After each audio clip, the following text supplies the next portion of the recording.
I've actually taken a long time before posting this episode. Just took the time to plan some stuff and maybe schedule some good things that are coming also on my Instagram. But we're getting there. Good. Welcome everyone. I decided to start off with a welcoming episode of like 5 minutes or 9, I don't remember. But in any case, I'm very happy to be here. I'm kind of editing my schedule for the upcoming winter now. And my main microphone here is just recording me right now. I'm just so excited to be working with it. So main focus for today is, and the main topic is one of the most, maybe the most questioned topics that are right now available in my messages. So everyone's been asking me, and I mean one after the other. Different kinds of people, different kinds of persons trying to get into programming, into specifically web development, because I don't know very specifics in the part of general programming or software programming, or in any case Python or specific other languages as C or C++. I don't even know because I haven't worked with them yet. But I have a plan for today. I have quite some things to say actually. I've created some things here. So hopefully we'll get into one another and check them all. And I hope I can provide some good help to you. So keep in mind, this is a very big topic. It's an enormous topic. So I may be dividing this into 2 parts. Maybe even start with this one as I started with an introduction, and the second one would be like no introduction at all. But we'll get there. It's just me experimenting right now. So I hope you get attached to this one because it's pretty important. I was doing and I was exploring these steps as I was finding my way through programming, and I just thought that this would be a good idea to show you both examples of how I started, but also which paths are available in the web development market. So I'm just going to explain some segments here that I have, depending parts of web development in general, and then I'm just going to define some things. So personally, today I'm going to be talking about the front-end development of the things. So as I said, maybe the front-end will be divided into 2 parts because it's quite huge part actually, and this is one of the things that I have most worked with. So for the front-end development, actually, if I'm just going to start it like for beginners. So the front-end is actually when I'm trying to build a website, what everything the actual client or the user sees in the front is actually front-end. So if you go to Facebook, let's say, and click on the login and the login form and try to put your email and password in, these things, these components, input fields and buttons are all front-end things. This is called the front end. It's like a huge picture of what you see, what we see on our desktop or even mobile or any other device that we may use. And the role, obviously, of a front-end developer is actually to build these things, build these segments, these sections of the website that will help the user navigate easily. Of course, there are several other things lying behind the front-end development, such as UI, UX, and so much stuff. But hopefully we'll get there sometime during this first season, I'd like to say, of FullStack Radio. So the front-end developer just builds these web projects, and the skills can vary from developer to developer because not all developers actually have the same tech stack. They don't know the same things, same languages. So this can be varied from project to project. So maybe one project uses something that the other doesn't. So this actually defines and divides the developers, the front-end developers, from each other. But mainly the most used ones actually are the ones that we're going to discuss here. So HTML is the first one. It's not a language, but it's like a hypertext. It's like structuring your work and showing it on the web page. So HTML, of course, is the first thing you need to get to know, to learn, in order to start with your very long journey of web development.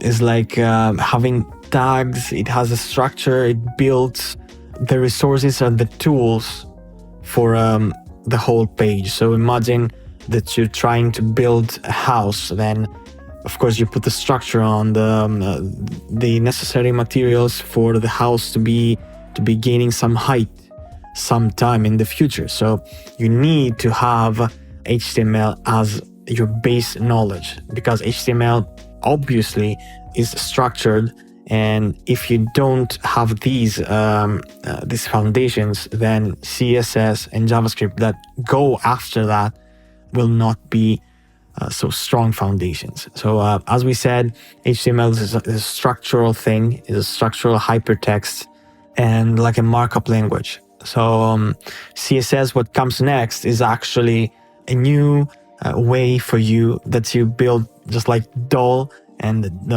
just plain white with Times New Roman font web pages to become more styled. So you learn now with CSS, with cascading style sheets, as the abbreviation says, it's the main role of CSS is actually to build web designs. So this is the main role. Of course, CSS can have also a dedicated episode with it, having to talk about the different frameworks for CSS and libraries that you can find and work with. Of course, as said before, depending on your project and what the project needs are, of course, having much more difficulty compared to the HTML one, because in CSS we have selectors, we have properties, we have values. We need to check which value goes to which HTML element, then connect them all together. Is like imagine that for HTML you have something like we have IDs and classes. So these IDs and classes are the names, the specific names we have for each. Let's say we have a button and we name that button, I don't know, Mark. Okay, if we name that button Mark, then we need to go to the CSS code and actually mention Mark there. So if we mention Mark, then we can handle Mark from the CSS file. So I can make this button called Mark. I can make it red. I can make it bigger. I can have it get a border and anything else that I can imagine, if I manage to also learn the properties of CSS, the classes and the IDs. So that was a very quick analysis of what the CSS stands for and what it is. So the whole web design aspect will not be detailed here, but yeah, this is the general idea of how CSS is structured upon HTML. So you have HTML and then you have CSS. You have to build something nice with these two. So you actually now, if you have managed to learn HTML and CSS, you have a base knowledge of how a static web page is. So you can actually, of course, build links and references from the HTML to navigate from each site. But in general, this is what it is. It's like CSS building with style and stuff. Of course, after that, you'll need some kind of mobility. You will need something like a functionality that lets you build something more agile, something that will be essential, of course, to your front-end development skills. And of course, this is called JavaScript. JavaScript, as we say and as we know of as developers, is like, for me, it's the key for everyone that needs to learn web development, and its core functionalities are based on JavaScript. I would surely recommend you, if you're at this stage of your, let's say, quote unquote, developer career, I should clearly say that you have to focus deep in these courses. So JavaScript needs to be taken into consideration, and you have to be focused when you learn this. Personally, I have taken my time with HTML and CSS, and of course JavaScript. I've taken notes, I have taken digital notes, I've written just like a whole freaking notebook of notes for JavaScript, and I couldn't be more proud of myself to also be writing VS Code on VS Code a documentation on GitHub. So it's available also on my GitHub right now. And it gets you from the very first steps of JavaScript and what variables are, what is the difference between var, const, let, to the very advanced topics. It's like objects and anything that you can imagine during your JavaScript journey. But more importantly and more in detail, I'd say that JavaScript is the interaction language. You just have to, let's say you want to build a carousel of images. You just need to, when a user browses into your web page, you just like want to have 5, let's say 6 images, a number of images, just like scrolling through the page. So this is what JavaScript does actually, so easily with that. You can build a file and then just code it, just like start coding it from the beginning.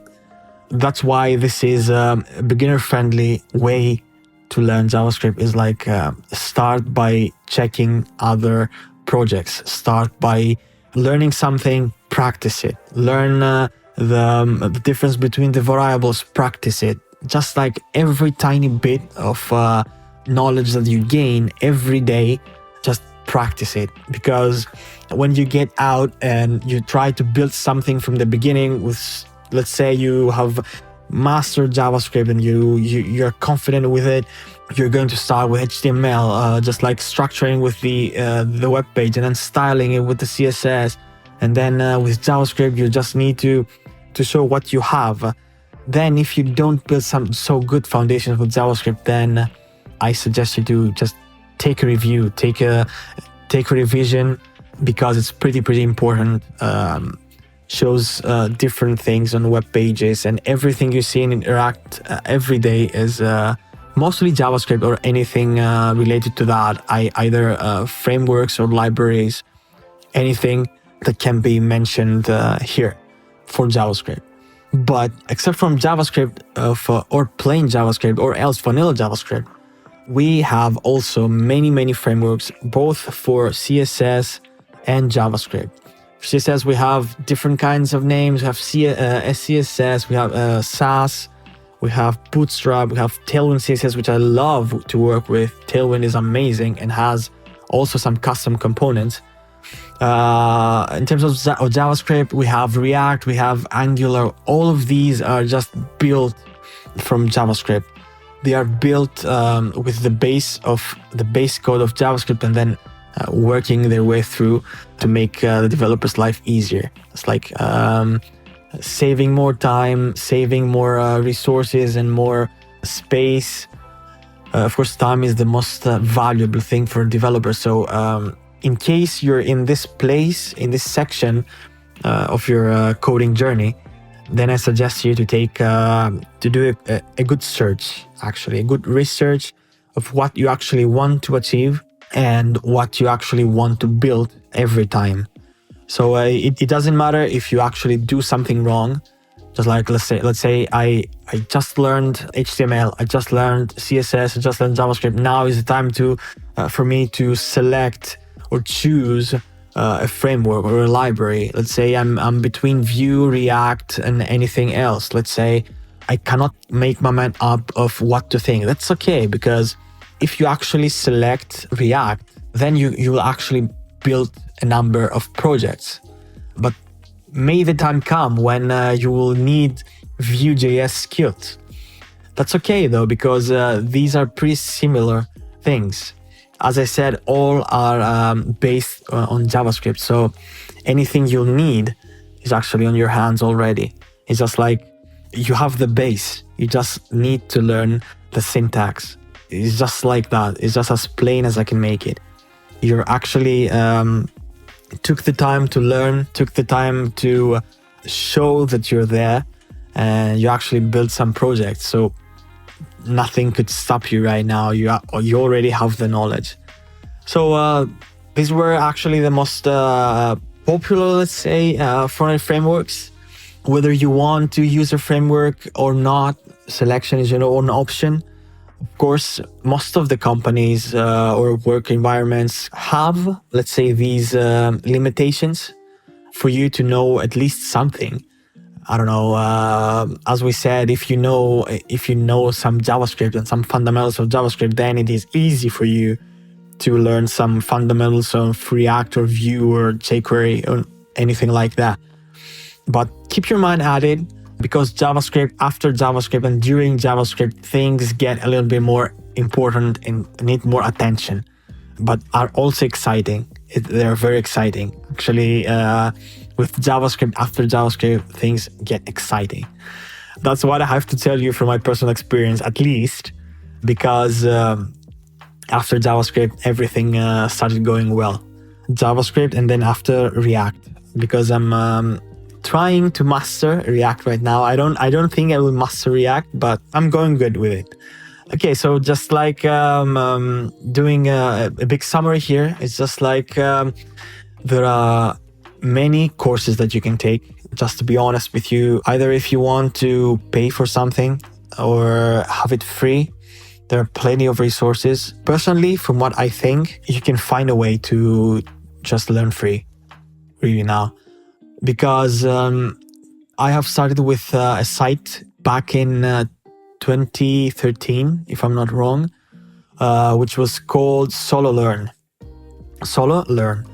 And I started with HTML and CSS there, went on with JavaScript, and then did some Swift for iOS and maybe some C++, from what I remember. But these were all the very first steps of me trying to learn something new. I surely recommend this website. You can find it if you just type on Google Solo Learn programming on anything. It will pop it first one. You can also use a paid method called Codecademy. I think this is one of the most popular ones. I've already used this, already mastered anything related to web development. I saw it. And also there are plenty of other options. Coursera or anything like Udemy, which has videos of how to learn, projects, tests, quizzes, anything that you need in order to be more accustomed to it. But that's it for now. I think I've just summarized everything. We talked about HTML, we talked about CSS, JavaScript, some frameworks, and some good resources that you can note. Please just take the time, if you have some time, maybe even pause this podcast to take some notes, maybe create a table of how you'd like to proceed. If you're even starting with your coding journey, or are you in the middle of it, or just like you're even advanced, I think you can pretty much learn something from this one, because everyone has something more to learn from time to time. Even if we are masters of one thing and we're working daily with something, we still have something to learn.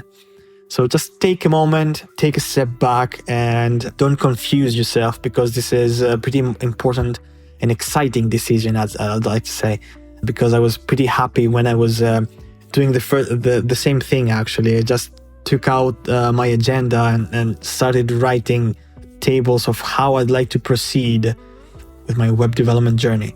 So if you have that time, you can take a step back, even as I said, pause this podcast right now and start by saying, let's say, I can learn this, I can learn that, but where will this one lead me? What will I achieve personally and career-wise? So if you have that time, you should take it. Early in the morning or before going to sleep, you can take it, or even now that you hear this podcast. But in any case, and anything that we would like to say was that how important it is to continue learning day by day. That's it for now. I hope this first part was exciting. I really did make a huge research on that one, just like more of a psychological, structured way, and not so much on the coding part, which I'd like to be making in the future. So if you guys have any suggestions, you can write anything in the comments or anywhere you'd like, or even just send me a personal message on Instagram. I'd be happy to answer that when I have time. In any case, I'd like your feedback of how you're proceeding, how do you start, how are you going right now, and what you'd like to learn in the future, or just like, would you like to change paths from front end to back end, or anything like a more generic way of full stack programming or anything like that? I'll be very happy to answer when I have the time. So stay tuned to the next episode, which is actually going to be something like part 2 of front end development. And I have some pretty interesting and important parts in this one. Something like React basics, Vue.js basics, and so many more that I can talk to you about, also from my working environment. So stay tuned. Thank you very much for this podcast, and I'll see you in the next one.